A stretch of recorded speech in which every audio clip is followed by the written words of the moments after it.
હર હર મહાદેવ, હરિઓમ, જય માતાજી। અત્યારે વાગ્યા છે સવારના 6:45 ને આપણે નીકળી ગયા ગૌરી દોવા। અને હવે તો એકદમ શિયાળો આવી ગયો। અત્યારમાં તો બહુ જ ઠંડી છે। હવે શિયાળો ફટાફટ આવી ગયો, પાછોમાં કઈએ ચોમાસું આવી જાય એ ખબર પડતી નથી। શિયાળો આવે ને એટલે એ ખબર પડી જાય પાણી સીધા ઉતરવા મળે, ઓછા થવા મળે। આપણે જો રેસનું પાણી થઈ ગયું બંધ। અને અમારે નદી કેવી કે 2-3 સીમમાંથી આવું પાણી આવે એ અમારી નદી। એટલે અમારા સીમમાં જો હવે એમનોમાં ખાલી ખાડા ભર્યા છે। હવે રેસનું પાણી જે હાલતું હતું ને એ બંધ થઈ ગયું। ભૂર પવન હોય ને એટલે પાણી સીધા ઘટી જાય, એમાં સેવાર થઈ ગયો છે।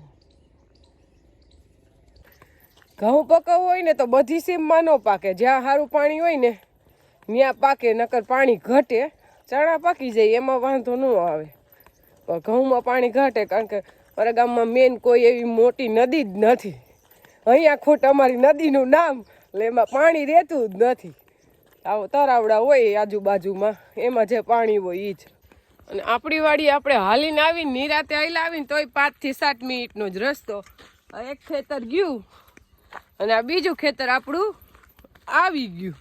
અને આપણે હવે કપાસ તો બહુ જ પાકી ગયો। દેવાંશીને પપ્પાએ વીણવા વાળાનો ઉધરો દીધો કે નહીં એ નથી ખબર, પણ હવે વીણી તો હારમ હારી આવી ગઈ છે। જો કપાસની વીણી કેવી આવી ગઈ છે, ઠેક ઉપર સોગા લગન પાકવા માંડ્યો છે। અને આ સપ્ટેશનથી આપણી વાડી ચાલુ થઈ ગઈ, અને ઓલું ખેતર છે એ બીજાનું। એટલે એટલી આપણી વાડી સેટી છે, એટલે આપણે હાલીને આવી તો કંઈ વાર લાગે નહીં। કપાસ તો હવે પસાટે બગડી જ ગયો, આખો ઘેરો બગડી ગયો। વરસાદે તો હવે બગાડી નાખ્યો।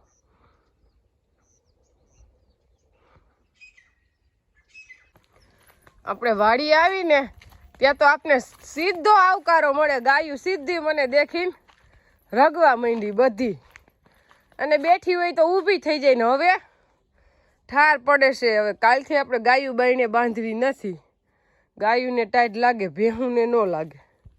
ગૌરી, ગંગા, ગંગા, ગંગા તો ઓગારે છે।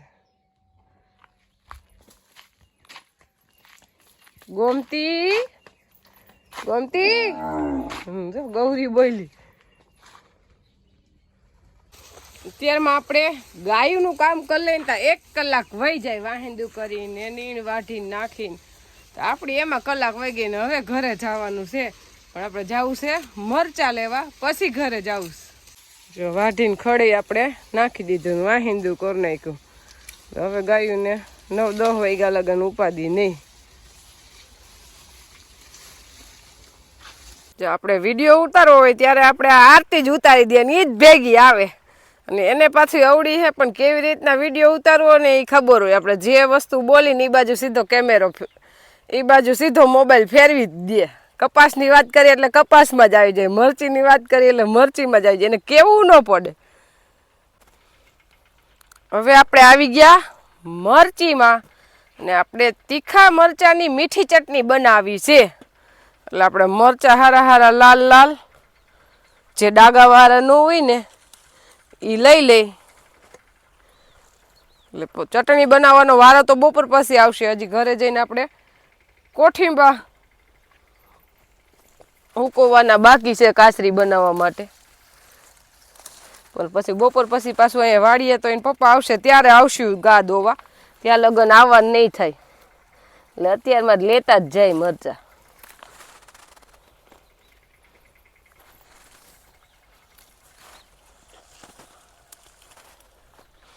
મરચાંનો કલર એકદમ લાલ, એટલે ચટણીનો કલર એવો જ આવશે આ વખતે।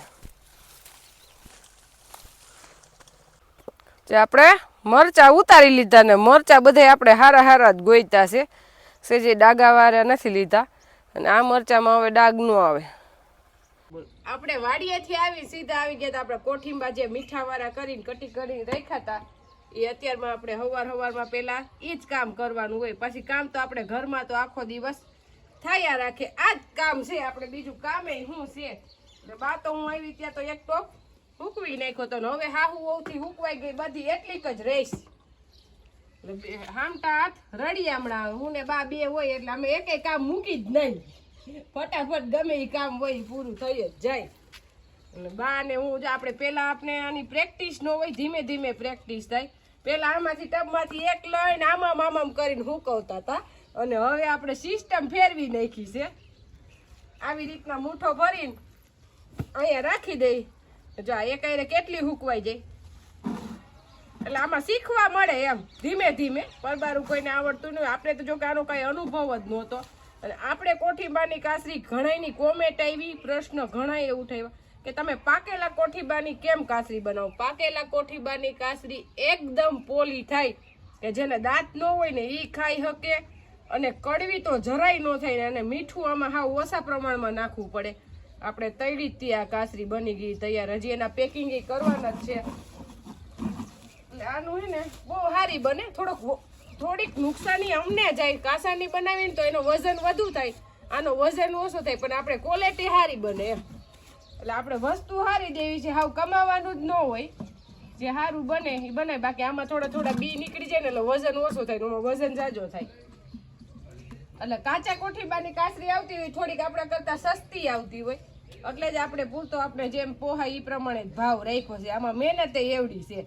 હમણાં 3 દિવસથી અમે આમાં નામાં છે ને આપણે કોઠીબાની એક તો પેલા ખરીદી કરી, ઘરના તો છે નહીં. અને આખી મેળી ભરાઈ ગઈ છે. આપણે હજી ઓર્ડર જ એટલા છે ને હજી તો આપણે વિડીયો ખાલી 2 જ મૂક્યા છે. જો કે વિડીયો મૂકી તો ઓર્ડરમાં નવરા થાય એમ નથી. આપણી પાસે કોઠીબા નથી. આવતે વર્ષેથી આપણે આયોજનથી જાજુ વાવેતર કરશું અને બધાને આપશું જેને જોતી હશે એને. ઓર્ડર જેટલા હશે એટલા લઈને પૂરા કરશું. આ વખતે તો આપણી શરૂઆત છે. શરૂઆત આપણી બહુ સારી થઈ છે એમ. મહેનત તો છે જ, પણ મહેનત વગરનું તો ક્યાંય કાંઈ મળતું જ નથી. મહેનત કરી તો જ સુખી થાય. હું કે બા કામ ન્યા કરમ, હું કે કામ ભગવાન કે જાજુ દેજો, કામ ન્યા કરો. હા જો ઈ બાને ખબર હોય કામ ન્યા કરમ. એટલે આપણે તો એમાં માની પૈસા વાપરી લેવાના પણ કામે કરી લેવાનું, એટલે પાછું સેટિંગ આવી જાય એમ. આપણો હાથ રહ્યો છૂટો પણ કામ કરવામાં પાછું વાળીને જોવાનું નહીં એમ, મહેનત કરી લેવાની. આપણે 5-6 ડોલ હતી ને અત્યારે હજી અંદાજે 9:15 થયા છે. 9:15 થયા ને તો આપણે બધી કોઠીંબા હુકવાઈ ગયા. અને અત્યારે શિયાળુ પવન એકદમ વરી ગયો છે ને એટલે હુકાતાય ક્યાંય વાર ન લાગે. જો કાલની કેટલી હુકાવા માંડી, કાલે જ હુકવી જાય. કાસરી ભેજવાળા વાતાવરણમાં બને જ નહીં એટલે એમાં ફૂગ એક્ટિવ થઈ એટલે આપણી બધી કાસરી નાખી દીધી. ખરીદી કરી તોય નાખી દેવી પડી, એમાં તો હાલે જ નહીં. ફૂગાઈ ગઈ હતી. બા એમ કહેતા હતા બધી નાખી. હવે એ ગાયું નહીં ન દેવાય પછી ફૂગાઈ ગયેલી વસ્તુ. આપણે દેવાંશભાઈ રોંઢે ઉઠે ને એટલે સાયકલા થાય, તેડી લે એમ. એવો તોફાની છે, તેડી. અને આપણે ભાખરવર રોકાઈ આવ્યા ને એ એક ફાયદો થઈ ગયો. થોડીક આમથી મોબાઈલની આદત પડી ગઈ હતી પછી ભૂલાઈ ગઈ 8 દિવસમાં. અહીંયા આવીને એમ નથી કહેતો કે હનુમાન દાદાના શોર્ટ વિડીયા કરી દે, કા ડાયો થઈ ગયો. ત્યાં નેટ ન આવે એટલે ભાઈને મોબાઈલની આદત હાવ ભૂલાઈ ગઈ, ત્યાં રહીમે જ રાખ્યો. કા હવે સ્કૂલે જવું છે તારે? જવું છે ભણવા? હે ખાવું છે હું મારા દીકરાને? હે આજ ભાઈએ કાંઈ નહીં કીધું એટલે આજ ખવડાવવું જ નથી. શું લઈ આવવાના તાર પપ્પા? હે થાબડી હું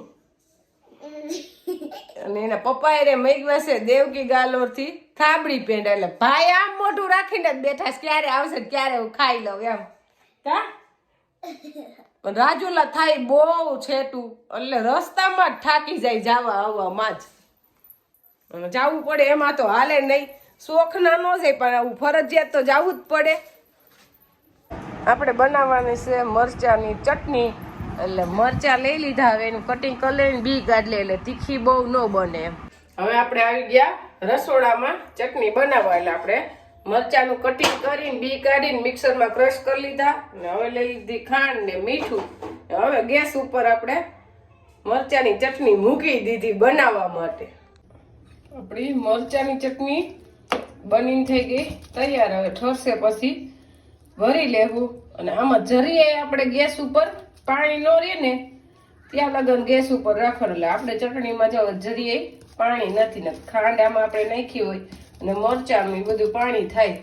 ચટણી એકદમ સરસ બની ગઈ. પણ આ ચટણી કોઈ એમ ન કહેવાય ચાખો એમ, અને તો આપણે જમી ત્યારે જ ખવાય. એમને તો તીખી લાગે, મીઠી લાગે, પણ તીખી થોડીક તો હોય જ. એકદમ સરસ, આમ જામ ન હોય એવી સરસ થઈ ગઈ છે. આપણે ચટણી તો ફટાફટ બનાવી લીધી, પણ દેવાંશી પપ્પા તો હજી મેં ફોન કર્યો તો 4 વાગે, અત્યારે તો 5 થઈ ગયા. ત્યારે અમરેલી પહોંચ્યા હતા, એટલે ઈ ગા દોવાના ટાઈમે આવશે નહીં. અત્યારે આપણે હાલીને જ ગા દોવા જવું જોઈએ. ને ભાઈ આપણો બાઈને જ ઊભો છે કે મમ્મી જાય ને હું ભેગી જાઉં. ઉઠ્યો ત્યારનો વાડી વાડી કરે છે. આપણે બનાવવાનું છે રાજગરાનો પાક. આપણે ખાંડમાં બનાવી શકીએ, ગોળમાં બનાવી શકીએ. આપણે બનાવવાનો છે ગોળમાં. એટલે ભાઈને શરદીનો થાય, થોડુંક વાતાવરણ ઠંડુ થઈ ગયું એટલે ગોળ હારો. રાજગરો આપણે બારની એ ખાસિયત છે, ગમે એ વસ્તુ આપણે સાફ કરેલી હોય ને તો એકવાર પાછો હાથ મારીને ચેક કરી દે કે એમાં કઈ છે ને. એ સારું છે, ખાવાની વસ્તુ સીધી સીધી ગેસે ન ચડાવાય છે, જોઈએ જ લેવાય. જોતા કઈ વાર ન લાગે, પણ પેટમાં બધું ચોખ્ખું તો જાય. હવે આપણે રાજગરાને પેલા ધાણી ફોડવી પડે. એટલે જો ધાણી ફોડી છે, બધો રાજગરો ફૂટી જાય ને પછી ઉતારી લેવું. એવી રીતના બધો રાજગરો એ આપણે ધાણી ફોડી લેવું.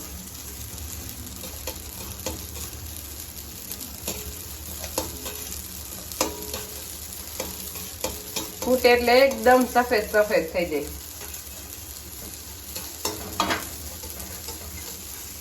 ગેસ આપણે હાવ ધીમો જ રાખ્યો એટલે બધું ફૂટી જ જાય.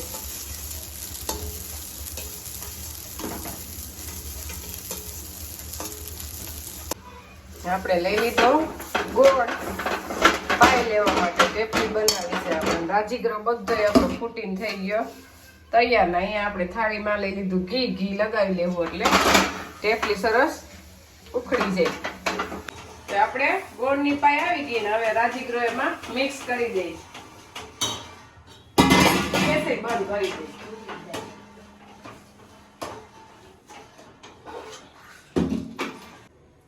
ટેપલી આપણી એકદમ બની સરસ થઈ જાય.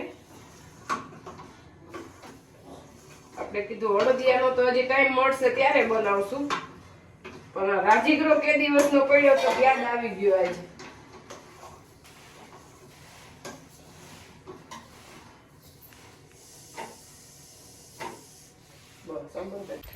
આપણે ચટણી ને રાજગરાનો પાક ને બનાવવામાં રહ્યા ને ત્યાં 5:45 થઈ ગયા. એટલે 5:45 પછી એકલું વાડીએ જવું ગમે નહીં.